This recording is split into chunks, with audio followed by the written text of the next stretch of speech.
The eviction notice had my son's signature on it. The same hand I had guided around a pencil when he was 5 years old.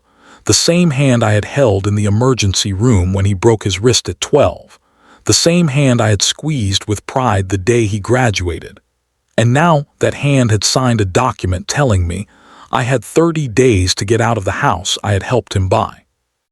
Daniel Marsh was 63 years old the morning his entire life was rearranged by a single manila envelope slipped under the door of the spare bedroom where he had been sleeping for the past 8 months. He almost didn't pick it up. He thought it was a grocery coupon, the kind his daughter-in-law Christine clipped obsessively and left in stacks around the house. He thought, at worst, it was a passive-aggressive note about his coffee cups. She had complained twice that he left them on the wrong side of the sink. He was not prepared, no father ever is. He had moved in last October after the divorce was finalized. 41 years of marriage to Margaret, and then nothing. An empty condo on the east side of town, a judge's signature, and a bank account that had been halved with surgical precision. He wasn't bitter about the money. He was devastated about the silence.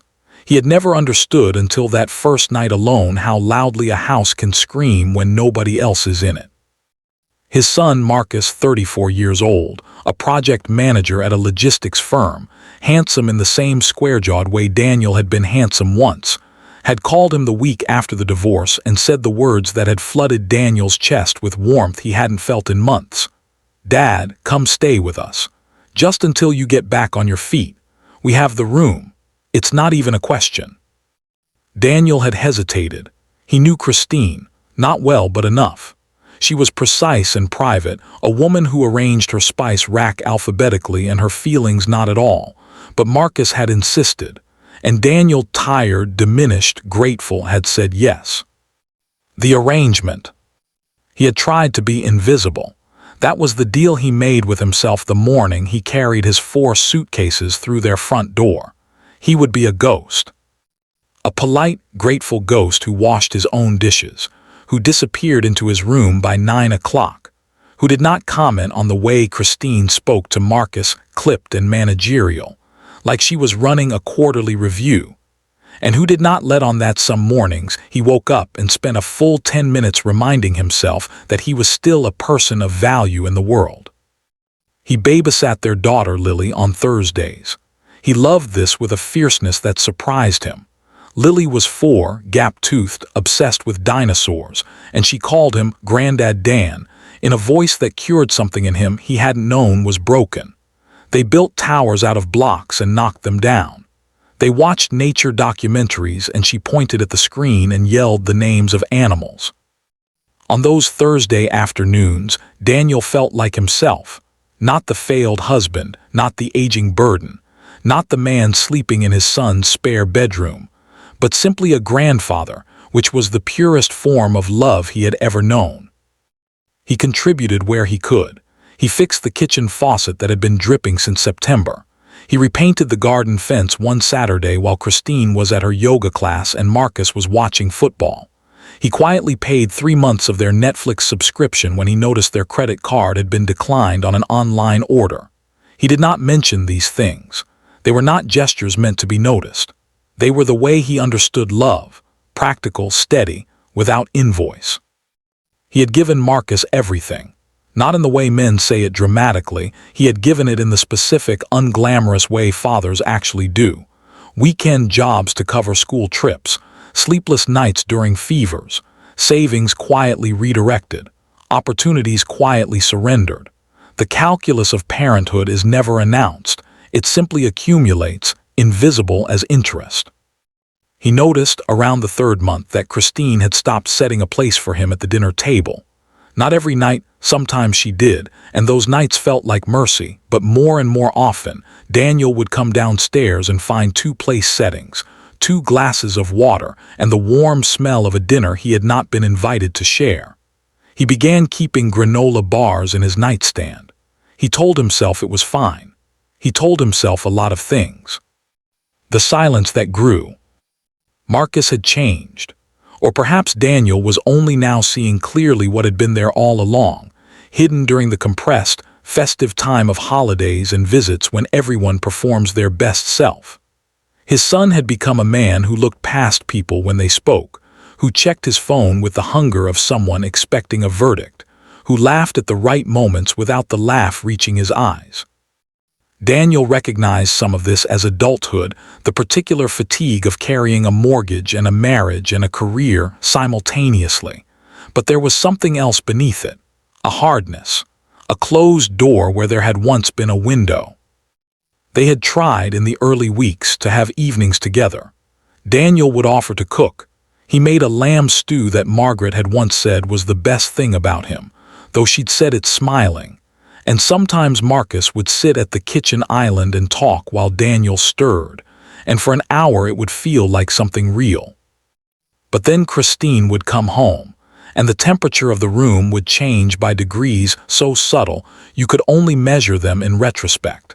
And Marcus would gradually migrate toward her, and Daniel would serve the food and eat quietly and carry his plate to the sink and disappear. He tried to talk to Marcus in February. A Tuesday evening, Christine at her book club, Lily already asleep. He knocked on the living room door frame. He had taken to knocking on door frames, a habit born of not wanting to intrude, and said carefully, "Can we talk? Not about anything serious. I miss you, son. I miss talking to you the way we used to." Marcus had looked up from his laptop with an expression Daniel could not decode. Not unkind exactly, but distant. "Sure, Dad, yeah, let me just finish this email." Daniel had waited for 40 minutes before he understood that the email would not be finished that night. He went to his room. He read 3 pages of a novel he couldn't remember choosing. He turned off the light. The envelope. The morning of the envelope, Daniel had woken at 6, as he always did. He had made coffee on his side of the sink and sat by the window in the spare bedroom watching the street fill slowly with the pale gray light of a Tuesday in June. A dog walker passed, then a jogger, then a woman in scrubs who glanced up at the window and looked away. Daniel watched all of this with the particular attentiveness of someone who has recently lost their claim on the world and is trying to remember what it felt like to belong in it. He noticed the envelope when he went to the door to retrieve the newspaper that Marcus still subscribed to in paper form, one of the few habits that made Daniel feel like he recognized his son. The envelope was manila, letter-sized, and it bore no stamp. It had been hand-delivered, slipped under the door sometime in the night or the early morning with the deliberateness of something planned. His name was on it in Marcus's handwriting, Dad, just that. He opened it at the window in the gray light with the coffee cooling in his hand. Inside was a single sheet of paper, formal in layout, legal in language, unmistakable in meaning. A notice of required vacation of the premises, 30 days. Reasons cited: need for personal space, change in household circumstances, inability to continue current arrangement. At the bottom in blue ink his son's full name, Marcus David Marsh. Signed, dated. The date was yesterday. Daniel read it twice, then a third time. He turned it over looking for something on the back, a note, an explanation, a softening. There was nothing. He sat down on the edge of the bed. The room was very quiet. Outside, a car started and pulled away. The dog walker passed again, going the other direction. Daniel held the paper in both hands and looked at his son's signature and felt something move through him that he had no word for. Not anger, not yet, not grief, not quite, something older and more total. The feeling of a foundation giving way beneath the house of everything you believed about your life. The confrontation. Marcus was in the kitchen when Daniel came downstairs, paper in hand. He was dressed for work, jacket already on, keys in his breast pocket. He was pouring coffee with the efficiency of a man running 8 minutes late. He looked up when Daniel entered, and for a half second something crossed his face, not guilt exactly, but its near neighbor, and then it was gone. "Morning, Dad." Daniel put the paper on the counter between them. He didn't say anything. He waited. Marcus looked at it. He set down his cup. He breathed out through his nose, the same breath, Daniel realized, that Marcus had always used when he wanted to signal that a conversation was going to be difficult, and he resented that it had arrived. He had used it at 17 when caught lying about his whereabouts. He had used it at 26 when Daniel had gently suggested that Christine seemed to make him nervous. He used it now. "Christine and I talked about this," Marcus said. We're not trying to be cruel. It's just that this wasn't meant to be permanent, Dad. It's been 8 months." "You could have knocked on my door," Daniel said. His voice was very level. He was proud of it. "You could have sat down with me. You didn't have to write a legal notice. I'm your father, Marcus. I'm not a tenant." "I know that." "Do you?" The silence that followed was the loudest thing Daniel had ever heard. It was louder than the argument after Marcus's first car accident at 19, louder than the phone call when Margaret said she wanted a divorce, louder than the sound of his own breathing on the first night alone in the empty condo. It was the sound of a relationship reconfiguring itself around an absence that had always been there, hidden, and was now visible. "Christine feels uncomfortable," Marcus said finally. "It's her home too." "I know it's her home. I've spent 8 months trying not to take up too much space in it." Daniel's hands were steady on the counter. "Marcus, I fixed your faucet. I painted your fence. I watched your daughter every Thursday so you two could have a night off, and I never not once asked you to thank me for it. I just wanted to be near my son. That's all I've ever wanted." Marcus looked at the counter. "I know, Dad." "Then look at me when you say it." He looked up. His eyes were, and this was the thing Daniel would carry with him for years, not cold. They were troubled. They were the eyes of a man doing something he knew was wrong and had calculated somehow that wrong was the only available option. Daniel had seen this calculation before in the mirror during his own failures. He recognized it with a terrible tenderness. "I'll be gone in 2 weeks," Daniel said. "You don't need to give me 30 days. He picked up the notice. He folded it precisely and put it in his shirt pocket. He poured the rest of his coffee down the drain and rinsed his cup and placed it on the correct side of the sink. The last Thursday. He allowed himself one more Thursday with Lily. He didn't tell her he was leaving. She was 4. The truth of time and distance is not yet a concept that makes sense to 4-year-olds, and Daniel saw no reason to give her grief she didn't have the framework to hold. Instead, they built the biggest block tower they had ever built, 14 stories, absurdly tall, swaying with the drafts from the heating vent. They stood back and looked at it together. "It's gonna fall," Lily said with complete certainty and absolute delight. "It is," Daniel agreed. "Should we knock it?" "We should definitely knock it." They knocked it together, Lily with both hands, Daniel with one, and the blocks scattered across the floor in every direction with a crash that made them both burst out laughing. Lily fell backward dramatically. Daniel sat down on the floor beside her. His knees would pay for it later, and they lay on their backs looking at the ceiling while the last block settled and the room went quiet. "Grandad Dan," Lily said. "Yeah, sweetheart." "Can we build it again?" Daniel looked at the ceiling.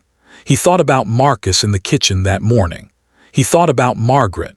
He thought about the condo, the divorce papers, the manila envelope with his name on it in handwriting he had watched develop from crayon scrawl to this.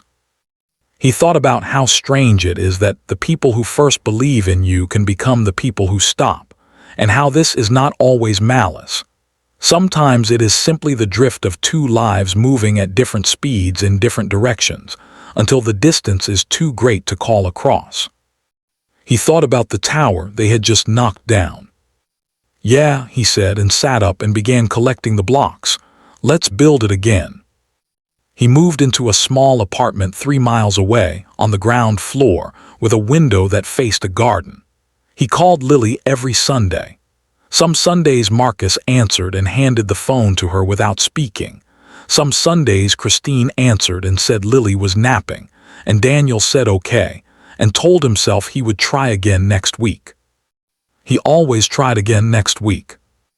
That was the thing about Daniel Marsh that no eviction notice in the world could paper over. He was a man who kept showing up.